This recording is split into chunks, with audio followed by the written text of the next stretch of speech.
हाय दोस्तों, नमस्ते, प्रणाम। कैसे हैं आप लोग? उम्मीद करते हैं कि बहुत अच्छे होंगे। दोस्तों, शादी का एक झूमर लाए हैं, बहुत प्यारा सा। आइए सुनते हैं और प्यार दुलार दीजिए, लाइक सब्सक्राइब करिए। तो आइए सुनते हैं। बाबा के अटरिया में बुआ लाखे सरिया गोरी के लाल। बाबा के अटरिया में बुआ लाखे सरिया गोरी के लाल। छछना बिछना भैले डार गोरी के लाल। छछना बिछना भैले डार गोरी के लाल।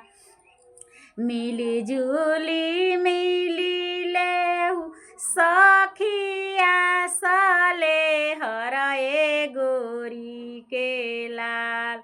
चल सखी सागा वा खोटे गोरी के लाल।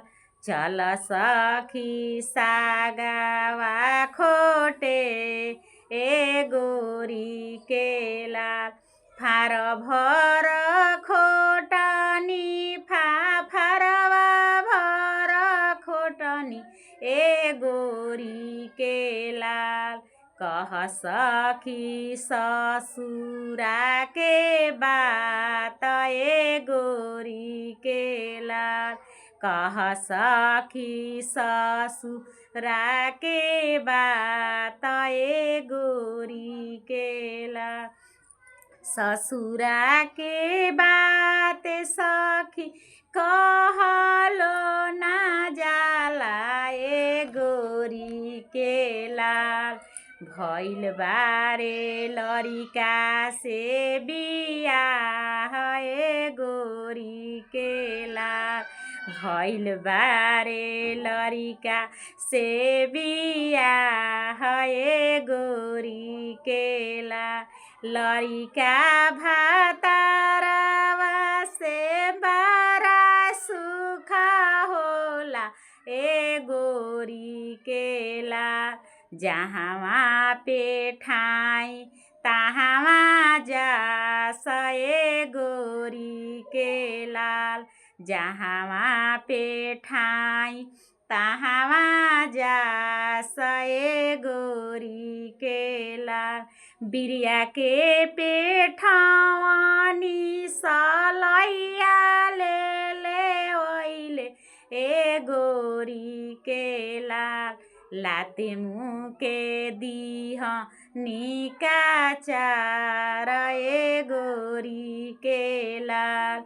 लाते मुँह के दीह निका चार गोरी के लाल।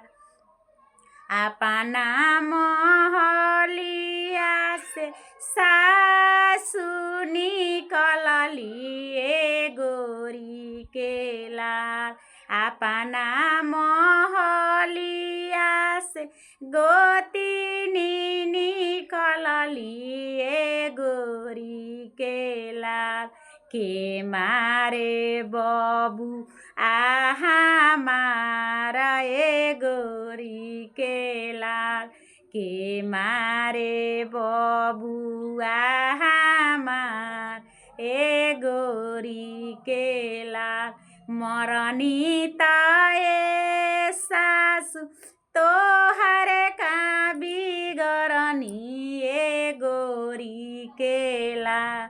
मरनी ताए सासु तोहर का बिगरनी गोरी के लाल। साजतानी लरी का भातार गोरी के लाल। साजतानी लरी का भातार गोरी के।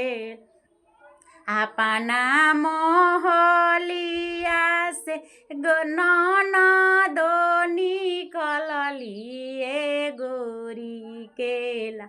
के मारे भई या हमारा ए गोरी केला मरनी तए नन तोहर का बिगरनी ए गोरी केला साजतानी लरी का भातार ए गोरी केला साजता।